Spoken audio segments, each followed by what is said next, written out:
Bonjour et bienvenue à tous.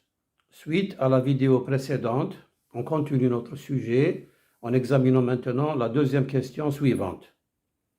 Quelles sont les conditions d'admission aux études pour étrangers en Pologne? Une personne qui demande d'être admise aux études doit être titulaire du baccalauréat et de remplir les conditions de recrutement mises en place par l'école supérieure donnée. La base de la demande d'admission au programme d'études de premier degré et de long cycle sont les résultats de l'examen du baccalauréat. En cas de demande d'admission au programme d'études de deuxième degré, il est nécessaire d'être titulaire d'un diplôme de master ou de licence. De plus, presque toutes les universités exigent une apostille. Il s'agit d'un tampon qui donne un statut juridique à tout document officiel. Les documents doivent être traduits en polonais par un traducteur assermenté. Les conditions d'inscription dépendent d'une décision universitaire spécifique et doivent être vérifiées sur le site web de l'université de votre choix. Habituellement, il est nécessaire de remplir un formulaire de demande et de joindre le relevé de notes des résultats du collège ou de l'université, ainsi que la preuve de la maîtrise de l'anglais, généralement les résultats du test d'anglais langue étrangère ou du système d'évaluation en langue anglaise internationale, ou bien d'un certificat attestant que le niveau du candidat lui permet d'étudier en anglais. The Test of English as a Foreign Language, en abrégé TOEFL, est un test d'anglais langue étrangère standardisé, payant, qui vise à évaluer l'aptitude à utiliser et comprendre la langue anglaise dans un contexte universitaire pour ceux dont ce n'est pas la langue maternelle. Ce test est notamment utilisé par des universités américaines, canadiennes, anglophones ou anglaises pour l'admission d'étudiants étrangers. Il est possible de préparer ce test dans de nombreuses écoles de langue à l'étranger qui proposent des examens dans le cadre d'un séjour linguistique. The International English Language Testing System, IELTS, ou Système d'évaluation en langue anglaise internationale, est un test international de la langue anglaise. Il est un substitut au test standardisé d'anglais qu'est le TOEFL. L'IELTS est accepté par la majorité des universités, par des établissements d'enseignement proposant des qualifications internationales en anglais et ainsi que par diverses organisations professionnelles. Quelle est la différence entre les examens de langue reconnus, TOEFL et IELTS? Lorsque nous décidons de passer un examen d'anglais, nous sommes souvent confrontés au dilemme de savoir lequel choisir. En quoi ces examens sont-ils différents? Combien coûtent-ils et comment pouvez-vous vous y préparer? Les deux examens testent le vocabulaire spécialisé de différents domaines. Ils testent également la capacité à argumenter et à tirer des conclusions logiquement, à lire et à comprendre des textes scientifiques, à décrire des graphiques, à comprendre le vocabulaire utile dans la pratique. Les deux certificats testent votre connaissance de l'anglais et sont généralement valables 2 ans. Ils vérifient le niveau d'anglais du candidat, c'est-à-dire qu'il est impossible d'échouer à l'examen. Nous recevons toujours un certificat avec un niveau d'anglais correctement marqué. Le TOEFL est plus populaire aux États-Unis, tandis que l'IELTS est plus populaire au Royaume-Uni. Comment se déroule le test TOEFL? C'est un examen informatisé. L'ensemble du test se déroule sur une journée, avec une pause, et dure au total 240 minutes. Un maximum de 120 points peut être obtenu à l'examen. La première partie comprend une section lecture et une section écoute. Nous disposons de 60 à 80 minutes pour la section de lecture et de 36 à 56 questions. Nous pouvons obtenir un maximum de 30 points pour chaque section. Il y a 34 à 51 questions, et soit 60 à 90 minutes dans la section d'écoute. Dans cette section également, nous avons la possibilité d'obtenir 30 points.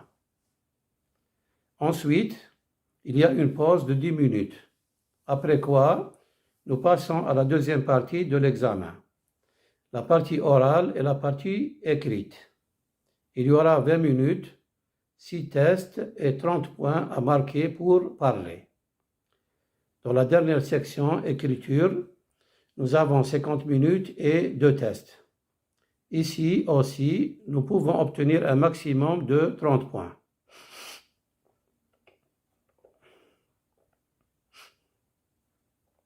Comme nous l'avons mentionné précédemment, vous ne pouvez pas échouer à l'examen TOEFL ainsi qu'à l'IELTS.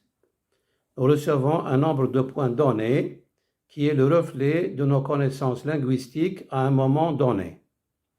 De cette manière, nous obtenons une évaluation objective des connaissances linguistiques en termes de toutes les compétences. Les scores TOEFL 120 points peuvent être reflétés dans les catégories B1, B2 et C1, comme suit. Le nombre total de points de 42 à 71 signifie la connaissance de l'anglais dans la catégorie B1.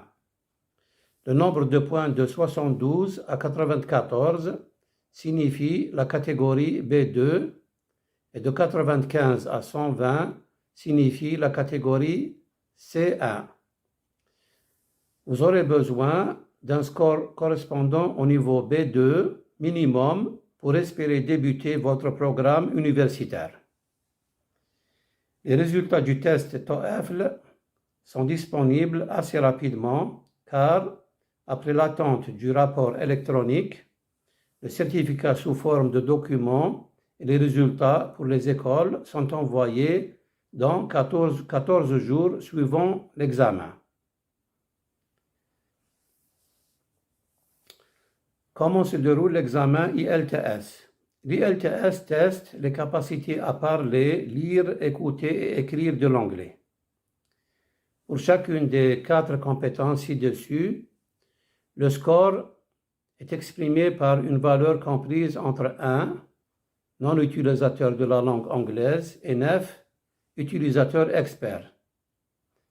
Les candidats peuvent choisir le module universitaire ou le module d'entraînement général. Le module universitaire est destiné à ceux d'entre eux qui souhaitent s'inscrire dans une université ou un autre établissement d'enseignement supérieur. Le module d'entraînement général est destiné à ceux qui veulent entreprendre une autre formation ou qui passent le test dans le but professionnel, plutôt dans un but professionnel ou pour émigrer dans un pays anglophone. L'examen est divisé en 2 parties indépendantes. Le premier concerne le test informatique et se compose de 3 sections: lecture, écoute et écriture. Le test est réalisé en continu et dure 160 minutes. Lecture 60 minutes, écoute 40 minutes, écriture 60 minutes.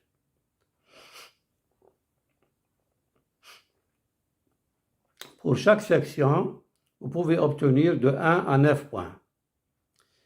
La deuxième partie concerne la prise de parole et se fait pendant la semaine avant ou après l'examen informatique.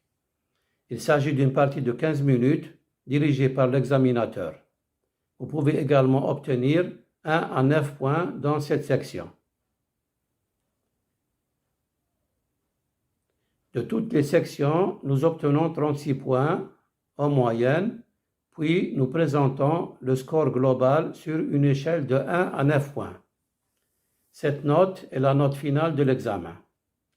L'examen IELTS teste les compétences dans les catégories B1 et C2.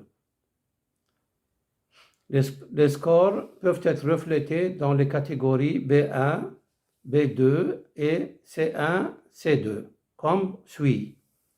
Le nombre total de points de 4 à 4,5 signifie la connaissance de l'anglais dans la catégorie B1.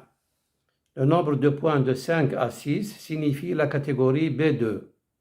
Le nombre de points de 6,5 à 7,5 signifie la catégorie C1. Et de 8 à 9 signifie la catégorie C2. Vous aurez besoin d'un score correspondant au niveau B2 minimum pour espérer débuter votre programme universitaire. Nous recevons les résultats de l'IELTS en ligne 13 jours après l'examen.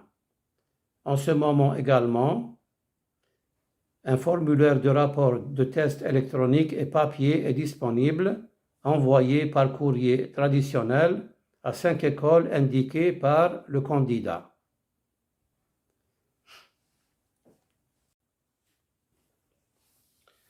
Combien coûte l'examen?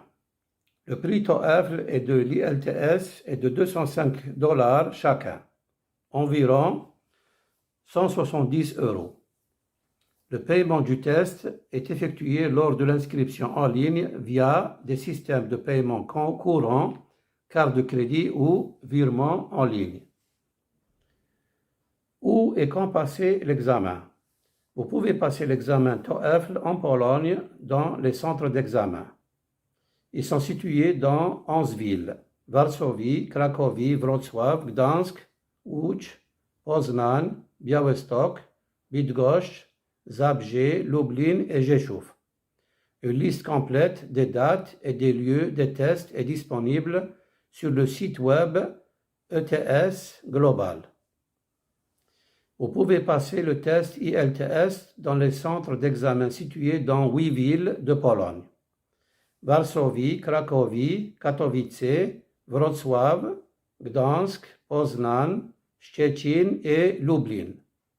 Une liste complète des lieux et dates d'essai est disponible sur le site web du British Council. Vous trouverez le lien direct sous la vidéo qui suit plus bas dans la description pour en apprendre davantage sur chacun de ces examens. Comment se préparer aux examens TOEFL et IELTS? Il existe de nombreuses ressources pour se préparer à ces deux examens. Des documents gratuits et éprouvés sont disponibles sur les sites web que j'ai mentionnés plus haut. Il est aussi possible de préparer les examens en se procurant des manuels ou des cahiers d'exercices publiés par la plupart des éditeurs de langue ou alors en suivant des cours spécifiques auprès d'écoles de langue. Vous avez aussi la possibilité de vous inscrire dans des écoles de langue à l'étranger qui proposent un entraînement et des tests blancs dans le cadre d'un séjour linguistique. Mais si vous voulez que vos études soient faites en polonais, vous devez également justifier votre niveau avec un test de langue polonaise correspondant au niveau B1 minimum. Des informations plus détaillées sur l'envoi de documents à une université polonaise peuvent être trouvées directement sur les sites web des universités qui vous intéressent. Visitez le moteur de recherche du site Study in Poland, dont vous trouverez le lien internet ci-dessous dans la description de cette vidéo. Pour découvrir les possibilités de choix des universités afin de vous aider à prendre une décision et pour obtenir des renseignements sur des programmes et cours particuliers. Ne manquez pas la prochaine vidéo intitulée « Pourquoi étudier en Pologne ?» qui expose les raisons pour lesquelles les étudiants étrangers choisissent d'étudier dans ce pays. Nous exposerons plus en détail les points suivants comme suit: la modernité et la culture de la Pologne, les traditions académiques anciennes, la haute qualité du système d'enseignement supérieur, le faible coût des études et de la vie, le niveau élevé de sécurité personnelle. Je rappelle à tous nos auditeurs que vous pouvez suivre ces deux parties dans une seule vidéo en langue arabe sur Medina News si cela peut vous être utile. Soyez nombreux à aimer, partager et s'abonner à notre chaîne. Merci de votre attention et j'espère que cela va vous donner envie de vous y mettre. Portez-vous bien et à bientôt.